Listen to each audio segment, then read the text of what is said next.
লোটে মাছ খেলে কাঁটা বেশি লাগে? আজ বানাচ্ছি এমন এক লোটে মাছের ফ্রাই যেটা খেলে আপনি ভুলে যাবেন কাঁটার কথা। নমস্কার বন্ধুরা, ওয়েলকাম ব্যাক টু মাই সীমার খাবার চ্যানেল। আজ আপনাদের জন্য এমন এক লোটে মাছের ফ্রাই রেসিপি এনেছি যেটা খুব কম সময়ে খুব কম ঝামেলায় সুপারস্টার হোটেলের মতো টেস্টি হবে। এই লোটে মাছের ফ্রাই বানাতে আমাদের যা যা উপকরণ লাগছে সেগুলি হলো লোটে মাছ, লেবু, নুন, গোলমরিচ গুঁড়ো, হলুদ গুঁড়ো, জিরে গুঁড়ো, ধনে গুঁড়ো, কাশ্মীরি লঙ্কা গুঁড়ো, আদা রসুনের পেস্ট, পেঁয়াজ বাটা, কর্নফ্লাওয়ার, ময়দা, সাদা তেল আর কুচনো ধনে পাতা। লোটে মাছের ফ্রাই করার জন্য আমাদের প্রথম স্টেপ হলো লোটে মাছগুলোকে ম্যারিনেশন করা। তাই প্রথমে লোটে মাছ পরিষ্কার করে নিতে হবে। এবার গন্ধ দূর করতে এতে দিতে হবে একটু লেবু আর নুন। লেবু আর নুন মাখিয়ে 5 মিনিট রেখে মাছটাকে একদম ফ্রেশ করে নিতে হবে যাতে লোটে মাছের গন্ধটা চলে যায়। এবার হলো আসল ম্যাজিক।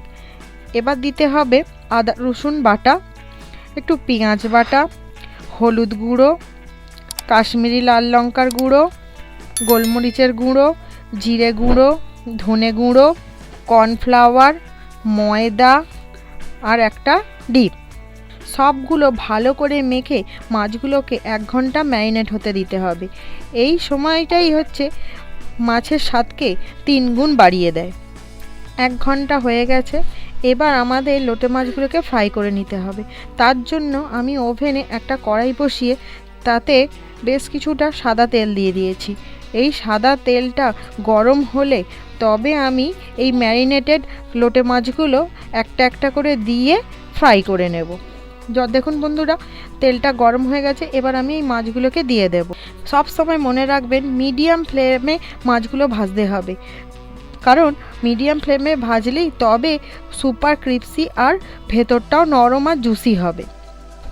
যদি আমি হাই ফ্লেমে ভাজি তাহলে উপরটা পুড়ে যাবে, ভিতরটা ভাজা হবে না। তাই সব সময় মিডিয়াম ফ্লেমে ভাজতে হবে। এই দেখুন একটা একটা করে সোনালি রং ধরছে, গন্ধেই বোঝা যাচ্ছে আজকে খাওয়া পুরো জমে যাবে। লোটে মাছগুলো ফ্রাই হয়ে গেলে গরম গরম পরিবেশন করুন। দেখবেন দুপুরের খাবারের সঙ্গে বা স্ন্যাক্স হিসেবেও এটা একদম পারফেক্ট। রেসিপিটা করার পরে বলবেন কিন্তু কেমন হয়েছে রেসিপিটা, আর কমেন্টে লিখবেন পরের কোন মাছের রেসিপি আপনারা দেখতে চান। আর সীমার খাবার চ্যানেলটা সাবস্ক্রাইব করে পাশে থাকার অনুরোধ রইল। আজ আসি, সকলে ভালো থাকবেন, সুস্থ থাকবেন। দেখা হবে পরের কোনো ঘরোয়া রেসিপি নিয়ে।